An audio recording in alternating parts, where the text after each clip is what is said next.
တကယ်ချင်းရဲ့ဒါ GTR 34ရဲ့ engine gun ဖြစ်ပါတယ် engine gun တွေပြီးတော့သူ့ရဲ့ဒီကားရဲ့အတွင်းကနေသူ့ရဲ့ဒိုင်ကွက်တွေကဆက်သူကလဲထားပါဘောနော်ပြီးတော့လို့ချင်းကျွန်တော်ကဒီကားလေးကိုကျွန်တော်အပြင်ထုတ်မယ်ပြီးကျွန်တော်နည်းနည်းလေးပေါင်းကြည့်ပါတော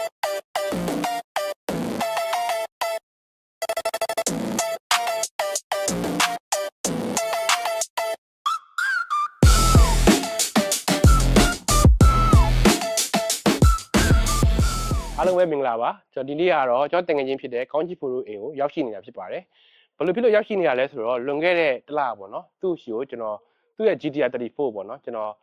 ်တာယာအစ်စ်တွေဝယ်ပေးထားပါတယ်အဲ့တာအစ်စ်တွေဝယ်ပေးရတဲ့အတွက်သူအခါတင်းငွေဆိုပြီးကျွန်တော်တက်ထပ်ပေးပါတယ်ဒါပေမဲ့ကျွန်တော်မယူဘဲနဲ့ဘာပြောခဲ့လဲဆိုတော့သူ့34 GTR 34ကိုကျွန်တော်ကနေပြီးတော့မောင်းငွေတောင်းထားပါတယ်အဲ့အတွက်ကျွန်တော်သွားမောင်းတဲ့ဗီဒီယိုကိုကျွန်တော်ရိုက်မှာဖြစ်ပါတယ်ဒီနေ့ vlog ကတော့အားလုံးပဲကျွန်တော်တို့တိုက်ခဲ့ပါ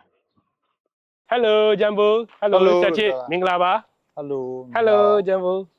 ဒါကတော့ကျွန်တော်တကယ်ချင်းကောင်းချစ်ဖို့ဖြစ်ပါတယ်ကျွန်တော်တို့ခင်မရင်းနှီးလာတဲ့ဟိုဟာအချိန်ကတော့ဗောနော်ဆယ်စုနှစ်တစ်ခုလောက်တော့ရှိပါပြီအနည်းဆုံးတော့ဆယ်စုနှစ်မကောက်ဘူးမကောက်ဘူးနော်ဆယ်စုနှစ်မကောက်ဘူး15နှစ်လောက်ရှိပြီလေ15နှစ်တော့15နှစ်2010ဟုတ်တယ်ဟုတ်ပါတယ်ကားပစ္စည်းတွေကျွန်တော်အများအားပူစားခဲ့တာဗောနော်သူတစ်ခုခုလိုချင်ပြီဆိုရင်ကျွန်တော်ငယ်ငယ်လေးတွေကနေပြီးတော့ကျွန်တော်အိမ်ကိုလာတယ်လာပြီးတော့ကျွန်တော်အိမ်မှာကြီးကြတယ်ဗောနော်အများအားပြီးသူလိုချင်တဲ့ကားပစ္စည်းတွေကိုတော့ဝယ်ခိုင်းတယ်ဗောနော်ဒါကျွန်တော်တို့လွန်ခဲ့တဲ့10နှစ်15နှစ်တကယ်ချင်းတက်တန်းတစ်လျှောက်ပါကျွန်တော်အများအားကားပစ္စည်းတွေဝယ်ပေးတယ်ပြီးတော့ကျွန်တော်နှစ်ယောက်အဲ့လိုထွက်မောင်းတယ်ဆိုတော့သူမောင်းတဲ့ကောင်ကျွန်တော်ဘေးကလိုက်စီးတာအဲ့လိုမျိုးအရန်ပြောဖို့ကောင်းပါတယ်ကျွန်တော်တို့ရဲ့ငယ်ဘဝအချိန်လေးပေါ့နော်အဲ့လိုမျိုးဒါသူ့ရဲ့တားလေးပေါ့နော်ဂျမ်ဘိုလို့ခေါ်ပါတယ်ဂျမ်ဘိုမင်္ဂလာပါအိမ်နာမည်ဂျမ်ဘိုလင်းပြေဖို့ hello okay ကျွန်တော်ဝယ်ပေးထားတဲ့တာယာပေါ့နော် Michelin တာယာ size က275တာယာ profile 35 size က18ဖြစ်ပါတယ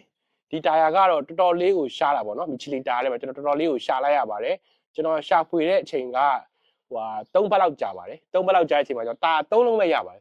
ကျန်တဲ့တစ်လုံးကကျွန်တော်မလေးရှားနေပြီးထပ်မှာထားပါဒါစင်ကာပူက3လုံးမလေးရှား1လုံးအားလုံးပေါင်း4လုံးကျွန်တော်ပါပြီးတော့မှကျွန်တော်ရန်ကုန်ကိုပို့ပြီးတော့ဒီ34 GTR မှာတက်ဆင်ထားဖြစ်ပါတယ်အခုပထမဆုံးကျွန်တော်မေးတဲ့မေးခွန်းပေါ့နော်ဒါကျွန်တော်တကယ်ချင်းကကားရီပေါ်မှာလည်းအရန်ယူသွတ်တယ်ပြီးတော့တကယ်လဲအားပါမောင်းတဲ့တကယ်ချင်းဖြစ်တယ်သူဘာလို့ဒီ Michelin တာယာပေါ့နော်ဟိုရွေးချယ်ဝယ်ယူတာလဲဆိုတော့ကျွန်တော်မေးကြည့်ပါဦးနော်ဆက်ချစ်ဘာဖြစ်လို့ဒီ Michelin တာယာကိုရွေးချယ် Michelin ကိုရွေးတာအရင်တော့ကျွန်တော်ဟိုဟာသုံးတယ် Yokohama သုံးတယ်ပေါ့လေနောက်ပိုင်းကျတော့ဟို review တွေပါကြည့်ပြီးတော့ Michelin ကပိုကောင်းလို့ပြောတာကိုသုံးကြည့်တော့လေသူက grip ကမစိုးဘူးပေါ့လေတိကျတာအရင်မသိတာရင်တော့ပိုသိတာပြီးနည်းနည်းပိုကောင်းတယ်ပေါ့ဒါပေမဲ့သူ့တာယာသားပြော့တော့ဗမာသိတာတာယာဖြုတ်တဲ့အလဲမှာဆိုရင်လည်းသိတာခွေသိမ့်မနာအောင် Michelin ကအဲ့ဖြုတ်ရင်အဲ့ဟိုဗလဲခွေမနာအောင်ခွေမနာဟိုတာယာဣတော့ဗောလေ Dunlop ကျွန်တော်တက်ဘူးလေ Dunlop တုန်းကဖြုတ်တာအရန်ခတ်တယ်တာယာသားအရန်မှာမောင်းလို့လည်းကောင်းတယ်ဗောဒီကောင် Michelin ကပိုကောင်းတယ်မောင်းလို့Semi slip တို့ဘာလို့ကြတော့ဘာကွာခြားမှုရှိလဲ Semi slip ကကြတော့ကျွန်တော်တော်များများ Semi slip တော့ကြိုက်ကြတယ်ကျွန်တော်တော့မကြိုက်ဘူးဘာဖြစ်လဲဆိုတော့သူ production မှာပြောတာပြီးသားသူက track ထဲမှာသုံးတာပါလေရေတို့သဲတို့တင်မကောင်းလို့ယူဆလို့ရတာပေါ့အဲ့တော့ကျွန်တော် Semi slip မကြိုက်ဘူးမကြိုက်ဟိုစိတ်မလို့ရေထဲပါသွားရင်တော့သူကဆိုတော့ဘိန်းကတော့လဲနေတော့ပြမောင်းရင်တော့သိရမလားညီမကြီးပုံစံနေထားရတော့မိုးလဲရွာတယ်တဲတစ်ချက်ချက်နဲ့လမ်းမှာကျတော့ Semi slip မသိတော့ဘူးလို့ကျွန်တော်ထင်တာပါပဲအဲ့လိုမျိုးကြောင့် Michelin တာယာကိုရွေးချယ်ဝယ်ယူထားတာအဲ့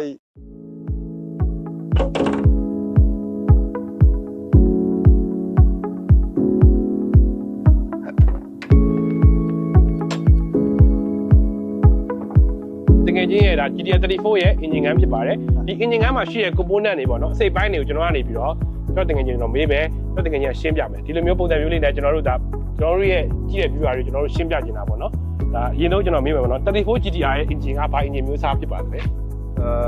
2.6 ပေါ့လေ RB26 ပေါ့ RB26 2.6 ဖြစ်ပါတယ်သူကတာဘိုဘယ်နှလုံးပါလဲတစ်ချက်တွင်တာဘိုပေါ့နှလုံးတင်တာဘိုနှလုံးပါပါတယ်တာဘိုပါတဲ့ကားတစ်စီးမှာအရေးကြီးဆုံး maintenance ကဘာဖြစ်မယ်ဒီမှာလဲဆက်ချက်တာဘိုပါတဲ့ကားတစ်စီး maintenance ကပုံမှန်ကားရဲ့အတူတူပါပဲဒီကောင်ဟိုတာဘိုကားကြောင့် boost တွေပါတင်တာတော့ဟို actuator တွေပါလေပေါက်နေတာပါလား actuator ကောင်းရတာတွေတော့ဟိုရိုးရိုးကားတဲ့ဆိုင်ပို့ပြီးစစ်ရမယ်ထင်တာပေါ့ပို့ပြီး view ဆိုင် engine wire လဲ engine wire စစ်ပါညာ heat meter ပါညာတော့ပုံမှန်ကားရဲ့အတူတူပါပဲတူပါပဲအဓိကတာဘိုလေးပိုက်တွေစစ်ရမယ် meter တွေပါညာ actuator ပေါက်နေပါညာ over boost ဖြစ်ပြီး engine ပြတ်တာပေါ့လေRB engine နဲ့ပတ်သက်ပြီးတော့ဘာတိတ်ကဲအဓိကဟိုဘယ်လိုမျိုးတိတ်ကဲလို့ပို့လိုအပ်ဆုံးလဲဒီ engine နဲ့RB engine နဲ့ကျွန်တော်မောင်းတာတော့အဲ့ဘယ်လို RB26 ကိုပြောရတော့ပြောရတယ်ကျွန်တော်မောင်းတာတော့ဒီ engine ဟိုလောက်ရှိပြီ 9နှစ်10နှစ်လောက်လွန်ခဲ့3-4နှစ်တော့တစ်ခေါက်အဲ piston ring လဲတယ်နောက်တော့ bearing လဲတာပဲအဓိကဖွင့်လိုက်တာဘာတွေပြတ်နေမလဲလဲမလို့နံပါတ်အကုန်ကောင်းနေတော့အဲ့ဒါ ring ရဲ့ bearing ပြန်မှာပြီးတော့ပဲပြန်လဲလိုက်တာပေါ့လဲပြီးတာရှိပြီ9နှစ်6နှစ်လောက်ရှိပြီမောင်းနေအောင် ဘာလဲမလဲဆိုပြီးခဏဖွင့်ကြည့်ရပြီးတော့အကုန်ကောင်းနေဆိုပြန်ပိတ်လိုက်တယ်ဒါက ring ပဲလဲလိုက်တာ ချုပ်တန်းနေပါရအောင် engine performance နဲ့ဆိုင်လိုအပ် engine performance တော့မဟုတ်လေဟို rigidity ပိုကောင်းတာပေါ့လေ stability လဲလိုက်တော့ပိုကောင်းတာပေါ့ engine ချုပ်တန်းလို့ပါတော့ heavy လဲလိုက်တော့ပိုကောင်း engine ချုပ်တန်းရဲ့ heavy နဲတာရင်ကိုတခါမမြင်ဘူးသတိမိုးကြည့်တယ် engine ချုပ်တန်းကျွတ်စီ engine ကတော့လုံးဝ engine ကလည်းရေစေး 3နှစ်ခါ engine ကလည်းရေစေးကို3နှစ်ကို3နှစ်နေမှာတစ်ခါတော့ပဲရေစေးတာ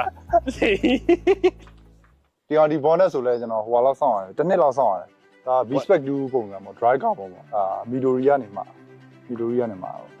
ပစ္စည်းရောကိုမိုးအကြမ်းမျိုးဒီမှာ piping ရဲ့ grady ဟို intake ကလည်း grady နောက်တော့ဒီမှာ စင်ထားတာပေါ့နော် ဒီ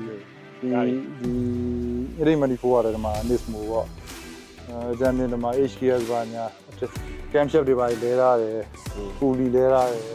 အကြမ်းမျိုးတော့အကုန်လဲထားတယ်မလဲထားဆိုဒီမှာဟိုပါပဲဟို aftermarket မဟုတ်တာဆို piston နဲ့ continuous roller ပဲရှိတယ်ကျန်တာရက်ကိုပြန်လဲတာကားလည်းကြာနေပြီးတော့26နှစ်ရှိပြီကားတက်တန်းရတယ် ဒါမှမဟုတ်ဆေးတွေပါလည်းတော်တော်ကောင်းတယ်နော်ဒီကားလေးကလေဒီဆေးသားတွေပါကိုတော်တော်ကြိုက်ပါတယ်ကိုကားဆိုဆေးတစ်ခါပတ်ဖုတ်လိုက်တယ်သူဒါကလည်းဟိုဘယ်လိုပြောမလဲကိုရဲ့မှုတ်တဲ့ဆိုင်တွေပဲကျွန်တော်ကြောက်မသိဘူးစိတ်မှာပဲနေတာများတယ်ညီမပြီးဆေးပဲဆိုကောင်းတယ်ဆိုကျွန်တော်မသိဘူးဒါပေမဲ့ကျွန်တော်သွားမို့တယ်ဘာလို့သွားမို့လဲဆိုကျွန်တော်က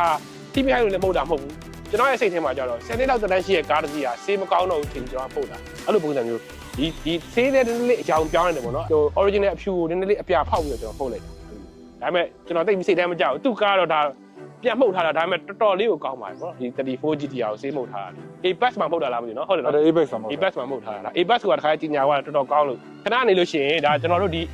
engine ကနေပြီးတော့သူ့ရဲ့ဒီကားရဲ့အတွင်းကနေသူ့ရဲ့ထိုင်ခွက်တွေကဆက်သွားလဲထားတာပေါ့နော်အဲ့ဒါပြီးတော့လို့ရှိရင်ကျွန်တော်ကဒီကားလေးကိုကျွန်တော်အပြင်ထုတ်မယ်ပြီးကျွန်တော်နည်းနည်းလေးပေါင်းကြည့်ကျွန်တော်လည်းတူတိုက်ကြည့်ပေါ့နော်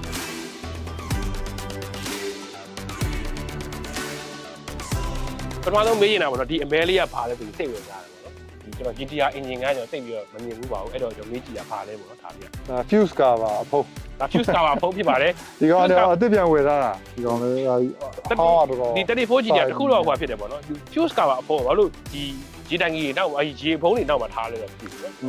အဲ့ဒီခွက်တော့နည်းနည်းလေးဟိုဟာစိတ်ဝင်စားဖို့ကောင်း ဘူးရေလုံးရေလုံးကလုံနေပေါ့ဗျာ ရေလုံးကလုံတယ်ဘူးသာရေမလို့ဖြုတ်ကုန်တဲ့ကိုရေတွေဝင်သွားပြီပြီးသွားပြီအဲ့လိုမျိုးဒီဟာလေးကဘာလေးလဲပေါ့နော်ဒီထိုင်း ဒီကောင်တိုမေးရေတို့ဟာလို့ဝယ်တဲ့လိုပဲရေဝင်နေဟုတ်ပဲလို့ ရေဝင်နေရလားမသိဘူးနီးကပြလာနီးကရတဲ့ကရေဝင်တယ်အဲ့လိုရေဝင်တဲ့ခွက်ဒါရေဝင်နေတာမဟုတ်ဘူးတဲ့သူပြောတာပဲ တိုမေးဥစားပေါ့ဟိုဘာလဲ gauge ပေါ့ pure regulator gauge ပေါ့ pressure ဘယ်လောက်ရှိနေလဲဆိုတော့ပြ pure regulator gauge ပေါ့နော် pressure ဘယ်လောက်ရှိတယ်ဆိုတော့ပြတာဒါပေမဲ့အဲမှာရေဝင်နေတဲ့ပုံစံမျိုးတွေဒါပေမဲ့ဒီမကြကြည့်ပါပါဒီဘက်ကပိုက်ဒီကြောက်တာ intake ပေါ့နော် intake ပေါ့ intake တာဘို intake တာဘိုတွေကဆက်ကြည့်ဘယ်နားမှာရှိရလဲ ဒီကောင်လေးဒီနားပေါ့ဒီပိုက်လေးငွားရတာနှလုံးဒီနားမှာဒီရှေ့မှာနှလုံးသူကတာဘိုကတော့ကျွန်တော်ဟိုက HKS 2530ပဲဟုတ်တယ် ဒါဒီ ready intake လေးဒါလေးတော့သိရပါတော့ကိုကဒါလောက်လေးဆိုသိ RB26 engine เนาะဟုတ်တယ်เนาะဆက်ချက်ဒါတွေကတုံးကဟိုဒီကားရဲ့ဟို legendary ပေါ့เนาะဒီ iconic ဖြစ်တဲ့ feature တွေပေါ့เนาะဒီ engine RB26 engine က GTR 32 33 34မှာတကယ်သူတို့ကဒီ engine အတူတူတွေကြီးပဲပေါ့เนาะဒါပေမဲ့34 engine တွေပေါ့เนาะတခုဖြစ်တော့အဲ့လိုမျိုးဟို model လေးတွေကတော့ upgrade ဖြစ်သွားတော့ရှိတာပေါ့เนาะအဲ့လိုမျိုး နောက်ပိုင်းကျတော့လဲဒီတော့ရာကြီးတိုးတာများ super silent လေးမတိုးပါဘူးတော်တော်ကျယ်သေးတယ် ဒီက MFD ပေါ့ဟို34 GTR မှာသူပါတဲ့ဟာပေါ့လေ69သူစထုတ်တော့ MFD ကိုခေါ်တာပေါ့ multi function display ပေါ့ ကျွန်တော်တို့ညဘက်တောင်းပေါင်းညမှာ